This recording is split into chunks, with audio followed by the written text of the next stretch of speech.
Good evening, everyone. Thanks for joining us tonight. I'm Nicole Menner. College baseball season kicked off this weekend, and the Diamond Dogs getting out the brooms early on, completing the season opening series sweep over Youngstown State. After taking Friday's game 14-3, the Dogs allowed 2 runs in the first inning of Game 1 of their Saturday doubleheader, but would shut out Youngstown State the rest of the way as the offense piled up 22 runs en route to the sweep. The most notable performance would be Tanner Allen going 5 for 8 with 9 RBI, 2 doubles, and a home run. The 9-game homestand continues Wednesday as they take on UAB. And the Ole Miss Rebels weekend on the Diamond would be cut short as they ended up splitting the 2-game set with Wright State. The Rebs would roll by the Raiders Friday night with a 10-1 victory, with junior catcher Cooper Johnson notching 3 hits, including a home run in the second, to be a triple shy of hitting for the cycle.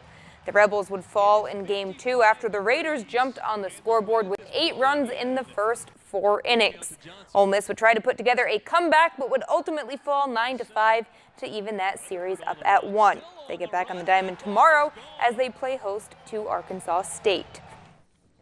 Some football coaching moves today. Ole Miss former defensive coordinator Tyrone Nix is leaving his job at Virginia Tech as safeties coach to make a return to Oxford to join the Rebels staff once again. Nix spent 4 years as the defensive coordinator at Middle Tennessee State, was an analyst for Texas A&M in 2017, and joined Virginia Tech this past season. Nix will reportedly work with the linebackers for the Rebels under coach Matt Luke. Over on the hardwood, the Ole Miss Rebs would convert 25 turnovers into 32 points for their 4th straight victory, topping Missouri by 10 points. The Rebels are making their presence in the SEC known this season as they continue to make the march towards March Madness. And Coach Kermit Davis spoke about how winning on the road has done wonders for their confidence. Confidence, comes from doing hard things over and over and over again.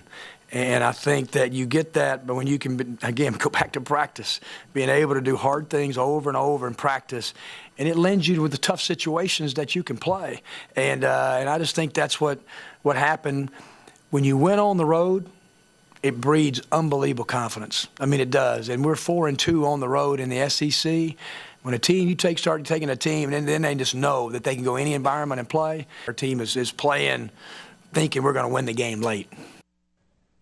On the road in Arkansas, the Mississippi State men would surge past the Razorbacks Saturday night thanks to a 21-3 run opening the second half. That win would mark the 4th straight for the Dogs over Arkansas. State would hold them to under 30% shooting and would outscore them by a 45-29 margin. After the half, Nick Weatherspoon tallying a career-high 22 points. MSU hitting the road to take on Georgia coming up on Wednesday. On Sunday night, the 68th NBA All-Star Game would put a cap on an All-Star weekend in Charlotte with Team Giannis battling Team LeBron. Milwaukee Bucks star forward Giannis Antetokounmpo and teammate Chris Middleton would carry their squad to a 20-point lead before Damian Lillard and company helped erase that deficit in a 178-164 victory. The Greek Freak would lead all scorers with 38 points and 11 rebounds, but hey, it was Golden State's Kevin Durant heating up in the 4th quarter to help nab the game's MVP. He would score 31 points, earning his 2nd MVP trophy in the game, with the previous trophy coming back in 2012. The NBA's All-Star break runs through Wednesday. Anthony Davis also there for all the action. Didn't get much action, though, in it, so, He didn't need to. He was hurt, and probably wouldn't have been a good idea for him to play, because then they would expect him to play in New Orleans. And they saving him for the summer. He did come out and say that he's open to being traded to any team, including the Boston Celtics. That was the team specifically mentioned, so I'm just saying.